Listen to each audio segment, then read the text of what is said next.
Pacea Domnului Iisus, vă spun și eu un bun venit în locul acesta, la sărbătoarea Bisericii Emaus și la sărbătoarea noastră a tuturor, o sărbătoare chiar și în cer, pentru că așa ne promite Scriptura, că atunci când un suflet se întoarce la Dumnezeu și mărturisește lucrul acesta, declară lucrul acesta, în cer este mare sărbătoare.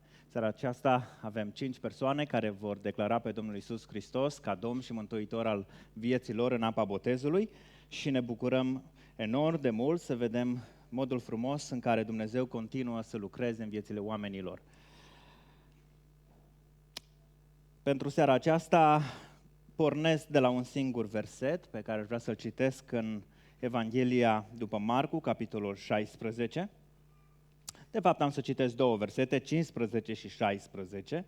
Focusul va fi pe versetul 16 și din versetul acesta, pe parcursul mesajului, vom naviga în mai multe părți ale Scripturii. Cine va crede și se va boteza, va fi mântuit, dar cine nu va crede, va fi osândit. Iar lucrul acesta îl putem afirma și ne-a rămas scris pe paginile Scripturii, chiar pe un paragraf puțin discutabil din perspectiva originalului, datorită poruncii care ne este dată în versetul 15. Duceți-vă în toată lumea și propovăduiți Evanghelia la orice făptură. În seara aceasta predicăm Evanghelia aceasta, mesajul lui Dumnezeu, vestea bună cu privire la mântuirea noastră, datorită faptului că avem această încredințare sau mandat din partea Domnului Iisus Hristos. Așa cum stăm, plecăm capetele într-o scurtă rugăciune.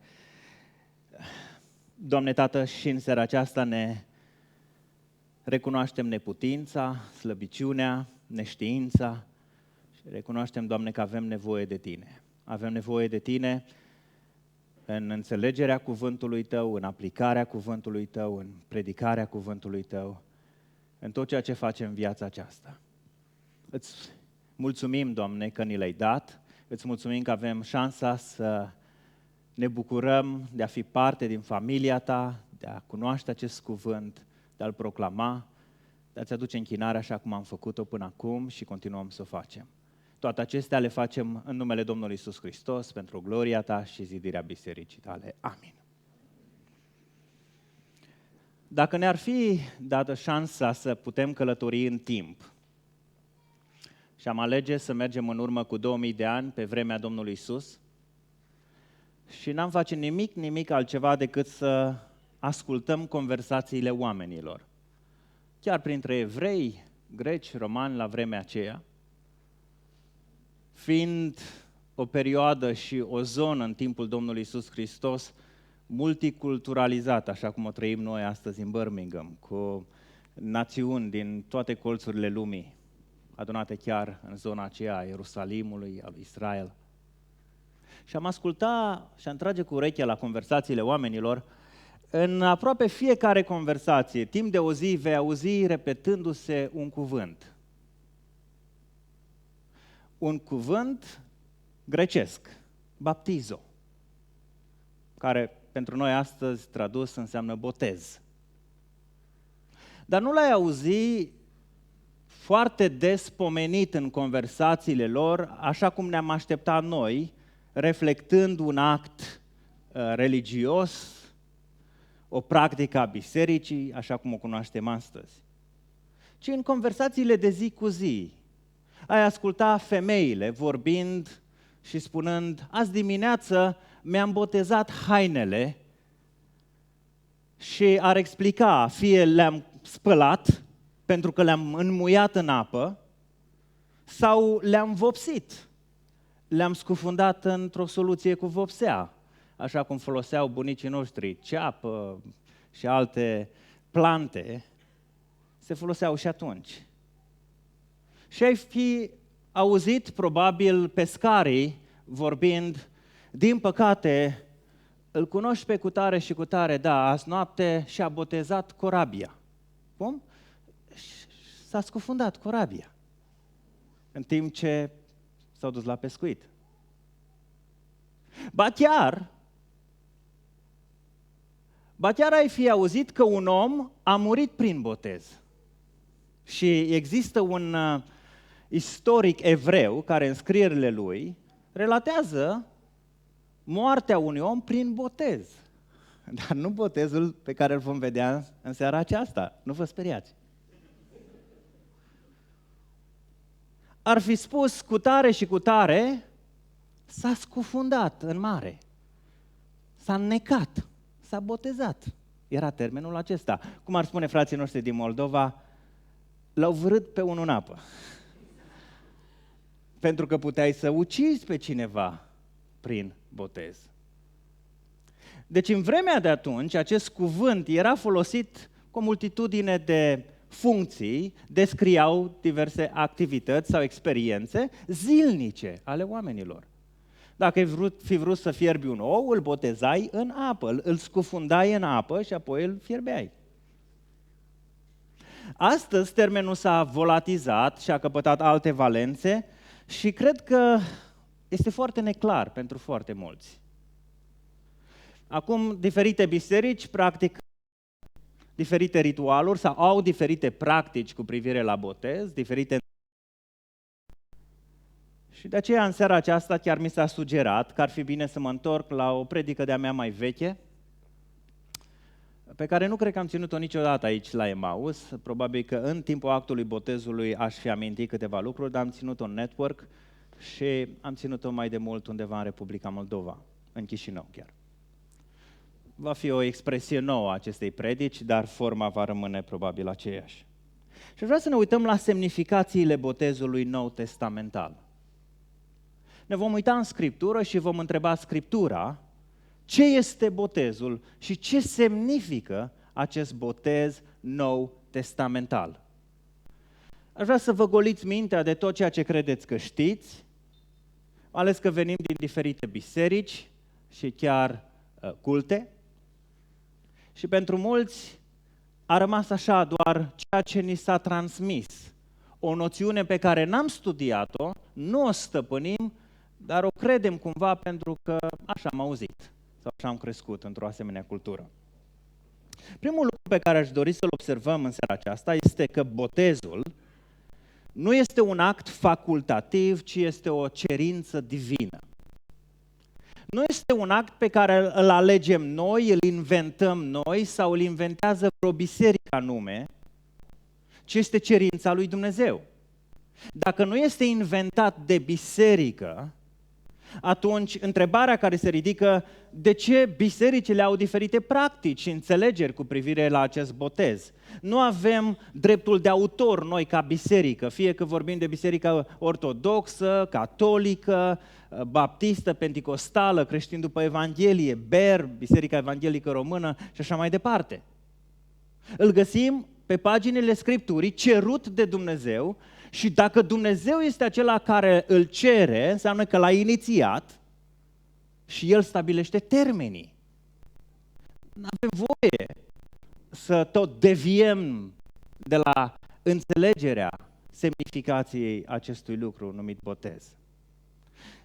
În textul pe care l-am citit din Marcu 16 spune: cine va crede și se va boteza va fi mântuit, dar cine nu va crede va fi osândit. Și ne vom întoarce să discutăm pe larg versetul acesta. Vedeți și ordinea, întâi este credință și apoi botez, dar voi reveni la lucrul acesta. Însă, ale cui cuvinte sunt aici? Ale Domnului Iisus. El a stabilit termenii aceștia și a zis: cine va crede și se va boteza va fi mântuit, cine nu va fi osândit. Dacă întoarceți cu mine în Matei capitolul 28, versetul 19, din nou, înainte de înălțarea Domnului Iisus, este versetul acesta pe care noi îl numim Marea Trimitere: duceți-vă și faceți ucenici din toate neamurile, botezându-i în numele Tatălui și al Fiului și al Sfântului Duh. Porunca, în versetul acesta, este faceți ucenici. În original este un imperativ și 4 participii, inclusiv acest duceți-vă, poate fi tradus pe măsură ce mergeți în viață, în activitățile voastre. Porunca faceți ucenici de-ai mei, ucenici ai Domnului Iisus, și apoi ni se descrie procesul botezându-i în numele Tatălui și al Fiului și al Sfântului Duh și învățați-i să păzească tot ce spune versetul 20. Botezul este poruncit de Domnul Iisus. Acum, El nu ne dă indicații prea multe cum să-l practicăm. Pe vremea Domnului Iisus Hristos deja se practicau diferite botezuri. Iată că el nu este inventat de la zero. Mai degrabă am putea spune că este reinventat, îi se adaugă o însemnătate nouă. Pe vremea Domnului Iisus deja se practica botezul lui Ioan și el însuși, Domnul Iisus, a fost botezat de către Ioan. Acesta era numit botezul pocăinței. Înainte de lucrul acesta, înainte de Ioan chiar, se practica botezul prozeliților. Iată cum termenul acesta era des întâlnit atât în viața normală, cotidiană a oamenilor, cât și cu dimensiunea religioasă. Dar Domnul Iisus îi dă o semnificație nouă atunci când instituie acest botez. Și pentru că avea de gând să-i dea această semnificație nouă pe care urmează ca noi să o înțelegem și ceea ce noi practicăm, el însuși acceptă să fie botezat de Ioan, neavând nevoie de acel botez al pocăinței. Domnul Iisus Hristos a botezat ca adult, la 30 de ani. Și a făcut din botezul acesta o prioritate, fiți atenți. Înainte de a da învățătură, înainte de a face vreo minune, înainte de a-și alege ucenici, înainte de a face orice altceva, Domnul Iisus Hristos merge la Ioan pentru a fi botezat. Repet, nu pentru că avea nevoie de botez, ci pentru a demonstra importanța lui atunci când el o va cere, pentru a ne fi un exemplu. Apropo de aceasta, se spune că un evreu cucernic a venit cândva la un rabin, foarte mâhnit, foarte, foarte supărat, că fiul lui a plecat la creștini și s-a botezat. Și mergând la acest rabin, i-a zis: Rabin, nu știu ce să mai fac, uite, copilul meu, fiul meu a mers după creștini, s-a botezat, de mine nu mai ascultă, mergi tu, poate pe tine te va asculta. La care rabinul răspunde: n-am cum, fiule. Știi, uite, și eu am un fiu. Și el a plecat la creștini. Și el s-a botezat. N-am cum să te ajut pe tine. Bine, dar dacă așa stau lucrurile, Dumnezeul nostru, Iahve, El ce spune? Păi ce să spună? Aici pe pământ și el a avut un fiu și el s-a botezat. Este doar o ilustrație care arată că până și Fiul lui Dumnezeu ne-a fost un exemplu atunci când noi am încercat să deviem sau să ocolim cerința aceasta lui Dumnezeu. Fiind o cerință divină, noi trebuie să-l înțelegem cum trebuie. De aceea am ales acest titlu, Semnificațiile botezului nou testamental. Și pentru a înțelege mai departe, aș vrea să punctez următorul lucru: acest botez nou testamental nu este un act inconștient, ci unul conștient. Când spun lucrul acesta, înseamnă că nu este un act pe care îl facem fără a-l înțelege sau altcineva l-ar putea face pentru noi până noi avem cunoștință deplină. Mai pe românește, Biblia nicăieri nu sugerează, nu-i nicio evidență, niciun indiciu că botezul s-ar putea face și pentru copii mici. Nu este un act inconștient pe care un om imatur, nedezvoltat încă, care nu are cunoștință și conștiință de sine deplină, îl poate face. De ce? Tocmai pentru că el ilustrează niște lucruri și vine în urma unei realități pe care noi trebuie să le experimentăm înainte de botez. Este un act conștient.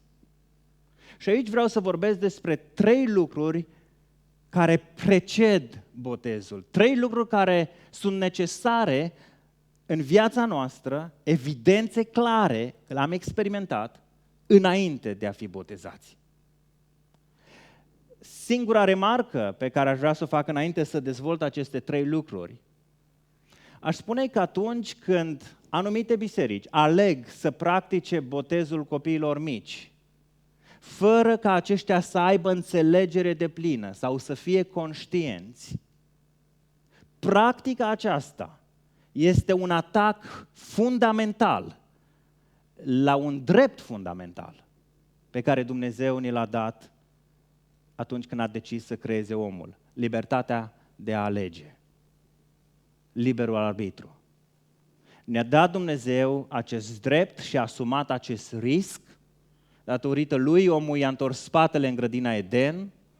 Datorită acestui lucru în viața noastră, libertatea aceasta pe care ne-a dat-o de a alege, de a nu fi roboți, se întâmplă tot răul din lume și cu toate acestea Dumnezeu și-a asumat riscul acesta pentru că n-a vrut roboți, ci a vrut oameni asemenea lui, cu voință, cu rațiune, cu sentimente și cu putere de a decide.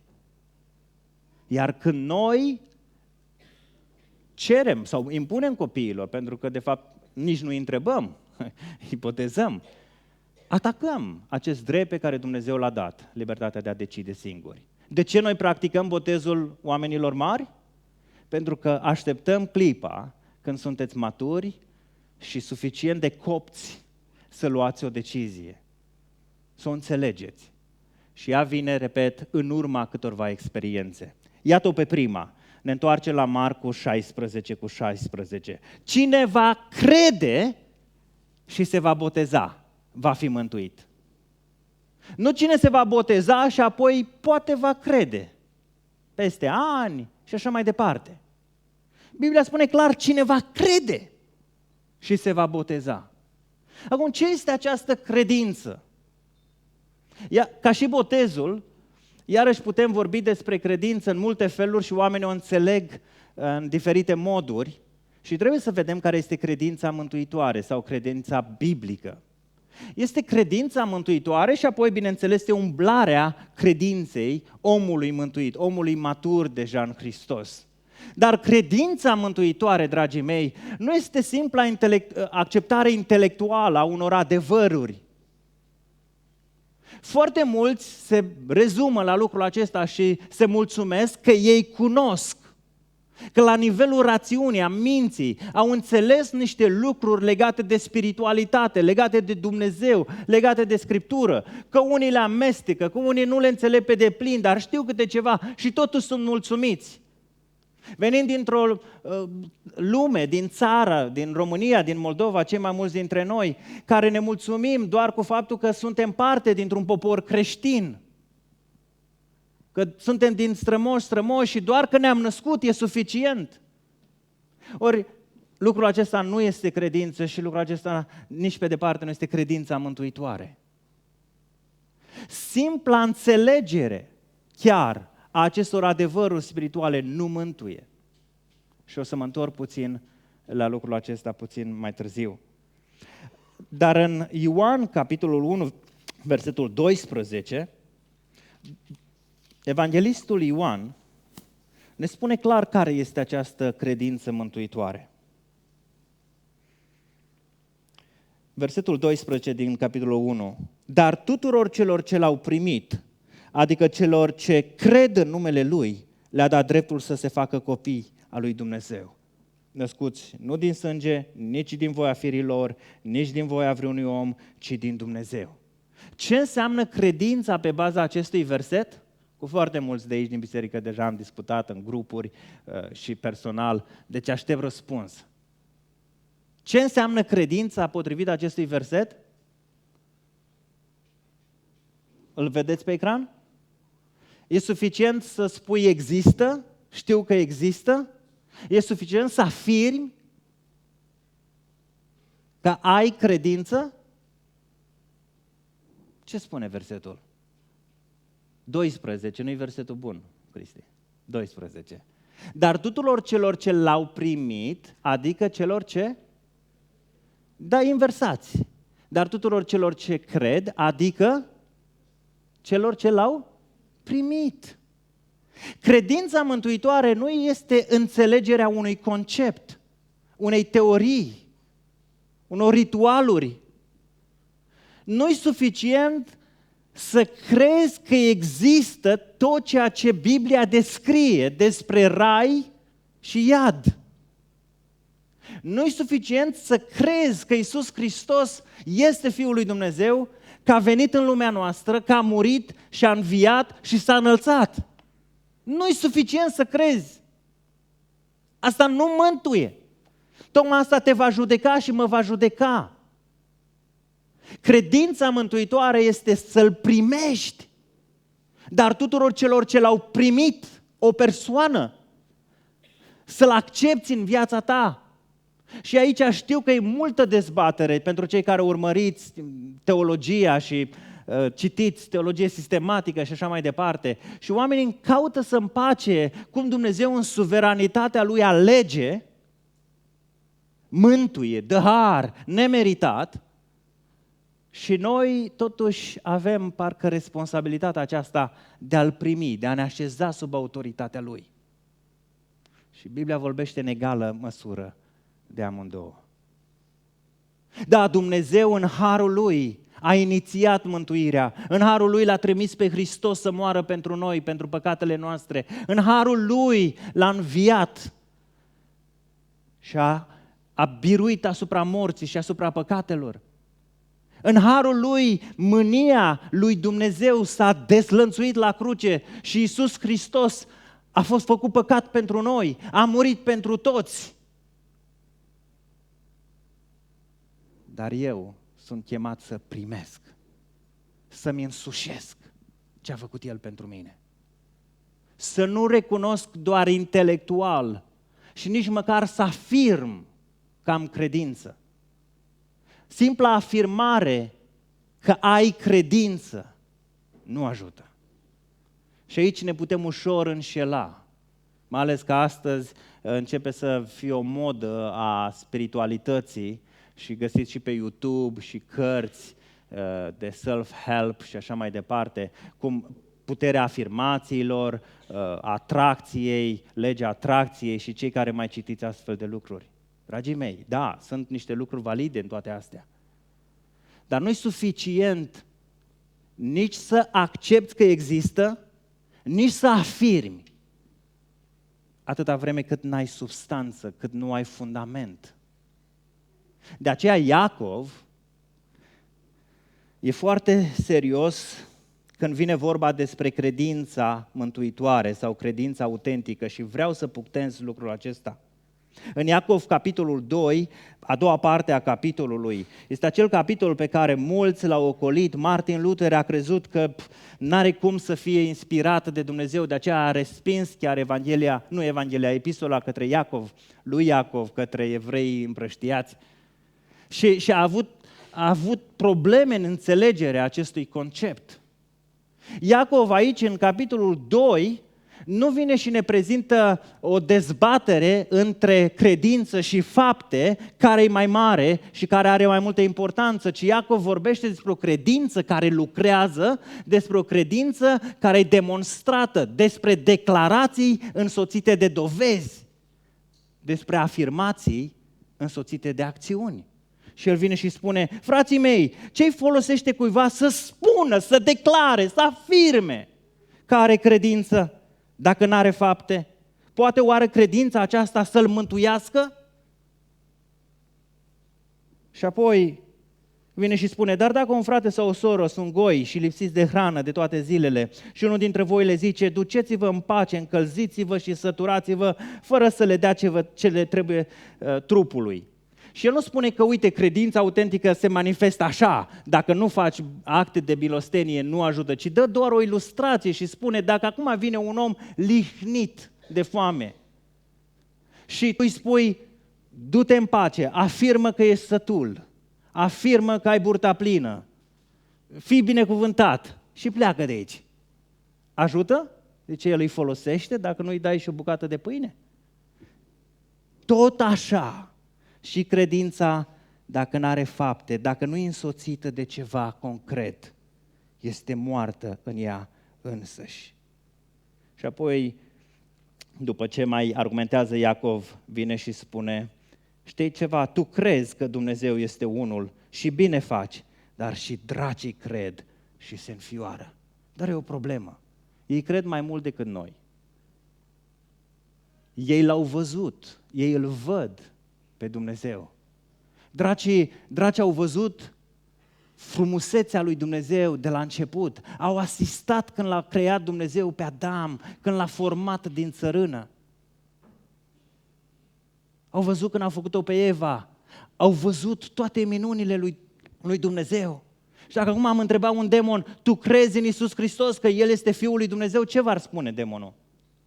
Da, cred.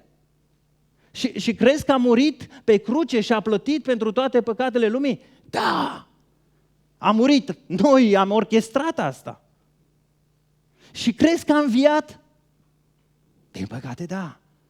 Ne-a surprins. Nu l-am putut ține. Crezi că e înălțat la dreapta Tatălui? Da. Cum să nu? Eu îl văd, voi nu-l vedeți.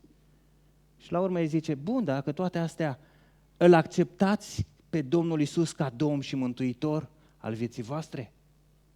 Și deamul Domnul meu e altul. Tuturor celor ce l-au primit. Doamne, nu ne lăsa să ne auto-înșelăm. Puteți crede, puteți afirma, dacă nu-L aveți pe Iisus, dacă nu L-ați acceptat, nu suntem ai Lui. Degeaba ne-am botezat. Credința aceasta precede botezul. Mai este un lucru care precede botezul. Biblia îl numește pocăință. Iarăși un cuvânt stigmatizat, cel puțin în țările de unde venim noi, să fie încă ești pocăit, de multe ori ești catalogat în tot felul. Dar dacă întoarceți cu mine în Fapte, capitolul 2, în ziua aceea a Rusalilor, când Duhul Sfânt al lui Dumnezeu se coboară și Petru predică cuvântul, oamenii au rămas străpunși la inimă și la un moment dat au întrebat, fraților, ce să facem? Ce să facem ca să fim mântuiți? Și ce le răspunde Petru? Pocăiți-vă și fiecare dintre voi să fie botezat. Iată cum Petru vine și spune acum, mai este un lucru, acesta se numește pocăință. Ca și credința, de multe ori neînțeles și acest termen numit pocăință.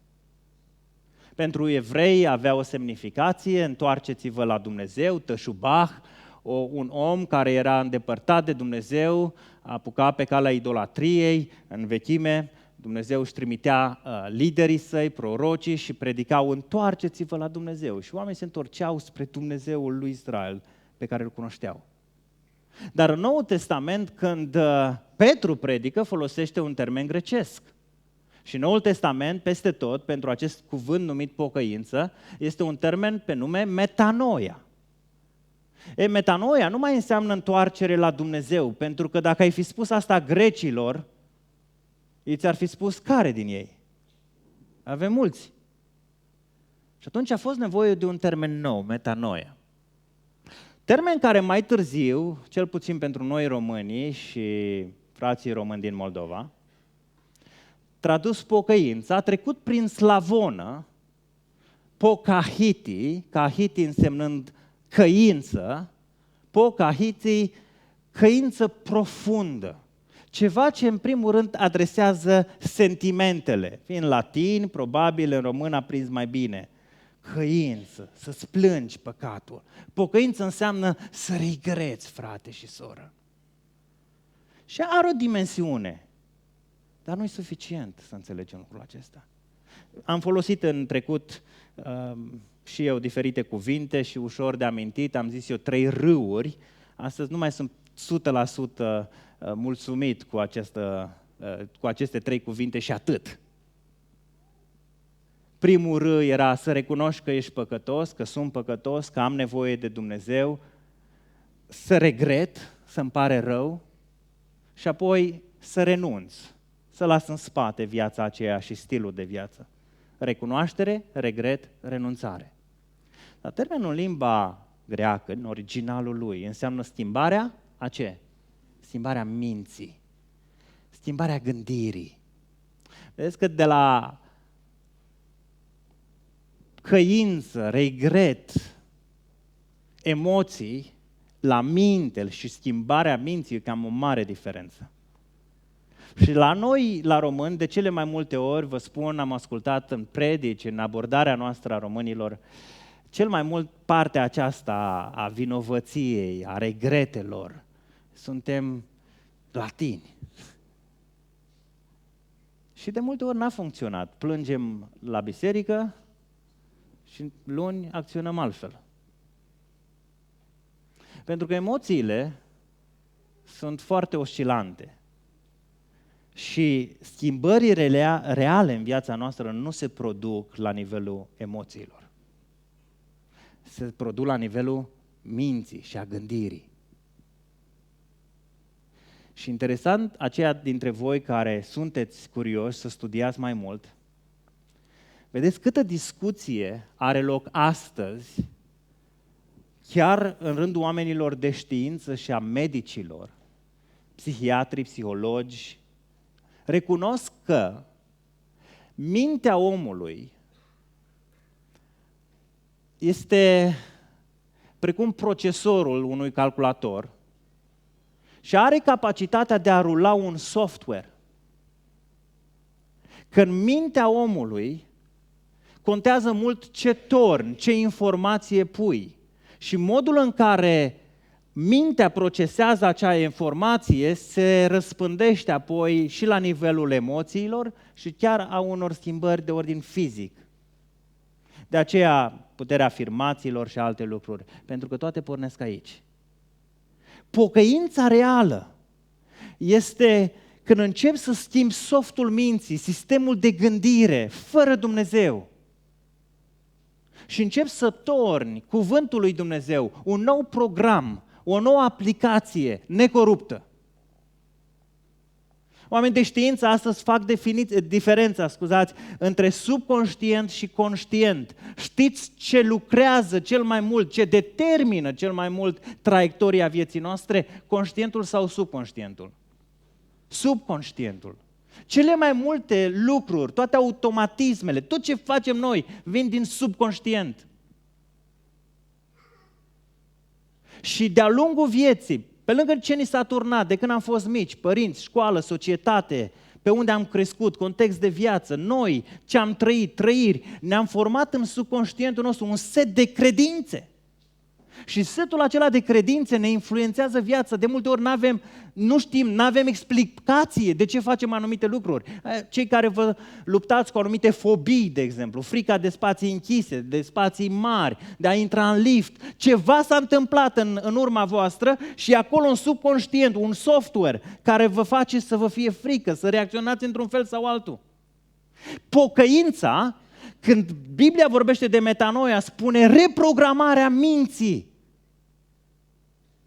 O minte alterată, o minte stricată, îndepărtată de Dumnezeu, o minte care te împinge numai la păcat, e o pornire în tine care nu știi cum să o limitezi și tot încerci să nu faci, să nu dregi, să nu știu ce, te abții, pui restricții, biserici întregi pe care le cunosc, mai ales de unde venim și în mediile noastre, în care cred că soluția e să pună restricții. Dar softul e aici și îți face mereu și mereu probleme. Pocăința înseamnă reprogramarea minții, înnoirea minții pe care o face Hristos. Și asta e frumusețea cuvântului Lui și a Evangheliei. Și schimbarea, regenerarea noastră nu vine din ce facem noi, ci din ce face El când îl acceptăm, când îl primim în viața noastră. Înțelegeți? De aceea astăzi voi nu veți fi întrebați, sunteți perfecți? Ați reușit să renunțați la toate alea și alea și alea? Faceți asta și asta și asta și asta? Să vă spun un secret, știm că nu le faceți. Nici noi nu le facem pe toate. Am intrat într-un proces, se șterge un soft vechi și se instalează unul nou. A omului nou în Hristos. Și asta conduce la a treia experiență care, în mod normal, ar trebui să preceadă botezului. Credința, pocăința și a treia experiență, nașterea din nou. Când ai un soft nou, când ai programată mintea după cuvântul lui Dumnezeu, cu noi credințe, cu noi valori în viața ta, se întâmplă o transformare pe care Biblia o numește naștere din nou. Când Nicodim vine noaptea la Domnul Iisus și îl întreabă, ce să fac ca să moștenesc viața veșnică? Domnul Iisus îi spune, dacă cineva nu se naște din apă și din Duh, nu poate să intre în împărăția lui Dumnezeu. Un învățat al legii precum Nicodim nu pricepe și Domnul Iisus trebuie să explice că aceasta este o experiență spirituală, nu una fizică, nu te întorci în pântecele mamei tale, ci se întâmplă o transformare la nivel de natură a ființei umane. În noi ia naștere o entitate divină. În noi locuiește Hristos. El regenerează viața noastră. Și peste ani creștem în El și putem experimenta ce spune Apostolul Pavel în 2 Corinteni 5:17, dacă este cineva în Hristos, este o făptură nouă. Cele vechi s-au dus, iată că toate lucrurile s-au făcut noi. Dar vedeți procesul credință, pocăință, înnoirea minții, până la înnoirea a naturii, din interior spre exterior. Și acum îl înțelegem pe Iacov. Dovedește-mi. Spui că ai credință? Vreau să văd natura. Vreau să văd manifestarea naturii noi. Și dracii spun că au credință și se fioară, dar tot dracii au rămas. Dacă l-ai primit, dacă s-a înnoit mintea, iată o natură nouă. Și acum, botezul nu face altceva decât să afirme, să valideze aceste lucruri deja schimbate sau întâmplate în viața voastră. Timpul zboară foarte repede și mai am 2 puncte pe care pe scurt vreau să le ating. Dacă botezul nu este un act facultativ, ci o cerință divină, dacă botezul nu este un act inconștient, ci unul conștient, în urma experienței credinței, pocăinței, nașterii din nou, vreau să înțelegi că botezul nu este un act de curățire, ci confirmarea unei curățiri.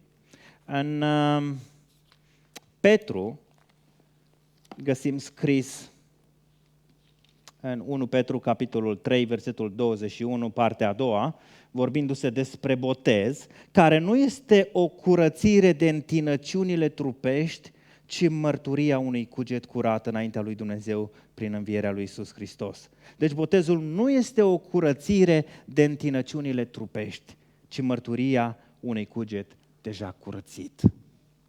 Mulți au înțelegerea aceasta, credința aceasta că la botez li se va schimba viața. La botez conștiința lor va fi curățită. La botez ceva se va întâmpla și tot ceea ce nu au reușit să schimbe până la botez se va întâmpla miraculos după botez. Greșit. Nu e nici de cum așa.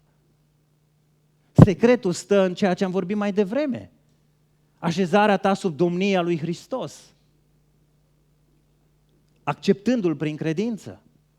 El va declanșa acel proces al pocăinței în noi, înnoirea minții și va produce nașterea din nou. Tu ai nevoie de acea natură nouă. Și apoi declari în apa botezului: înțeleg că fără Hristos nu pot schimba nimic. Înțeleg că fără El n-am viitor, n-am șansă, n-am veșnicie. Am nevoie de El. L-am primit, l-am acceptat, îl recunosc ca Domn și Mântuitor. Îl afirm în apa botezului. Afirm că conștiința mea e curățită. Nu mă curățesc acum. Eu m-am înduit așa un pic de voi și l-am rugat pe Dani să vă boteze. Glumesc. De aceea, pentru că voi sunteți deja curățiți și aveți o conștiință curată, noi intrăm cu oamenii în apa botezului.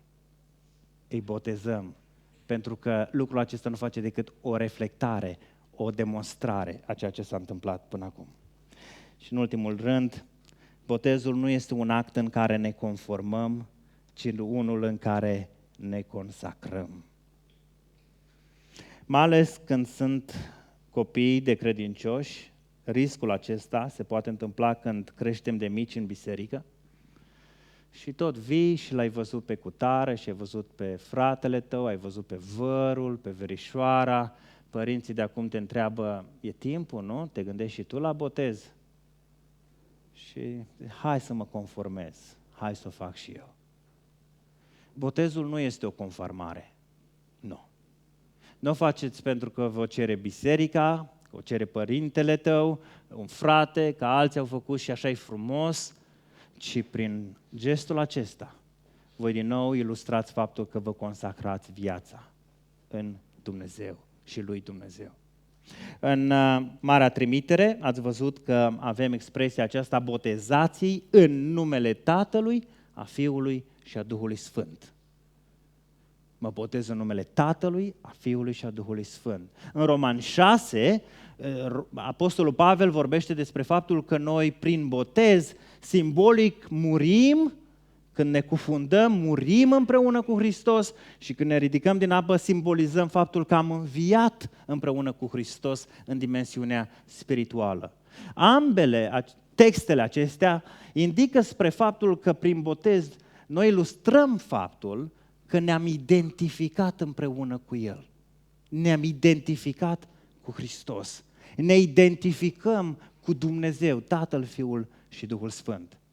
Ba mai mult, arătăm că prin identificarea aceasta noi ne consacrăm, ne devotăm, ne dăruim viața Lui.